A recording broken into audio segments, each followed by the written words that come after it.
Good morning সবাইকে welcome back to তানসুস life. চলে এসেছি গ্লোবাল ভিলেজের আর একটা ভিডিও নিয়ে। গ্লোবাল ভিলেজটা কতটা বড় এরিয়া সেটা যারা এসেছো তারা জানো, আর যারা আসোনি তাদেরকে জানানোর জন্যই এই ভিডিওটা করা।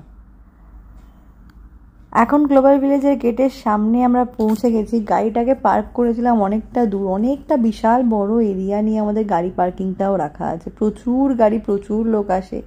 এখানে সিয়াকে নিয়ে তন্ময় একটু ফটোশ্যুট করে নিচ্ছিল। সিয়ার first time Global Village visit করা। সিয়ার কাছে তো সিয়ার সাথে সিয়ার ফার্স্ট আমি কি বলছি, আমার মুখটা গুলিয়ে যাচ্ছে। আমি বলতে চাইছি সিয়ার সব কিছুটাই ফার্স্ট বারবিকিউ, ফার্স্ট সব কিছুটাই একটা মেমোরেবল জিনিস হয়ে থাকে লাইফের, ফার্স্ট সব কিছুটাই। এখানে আমরা টিকিট নিয়েছি। টিকিটটা নিয়ে এখন আমরা ভেতরে চলে যাচ্ছি। ভিআইপি গেট একটা ছিল লেডিসদের জন্য, একটা নিউবর্ন বেবি 5 ইয়ার্স একটা এন্ট্রান্স ছিল।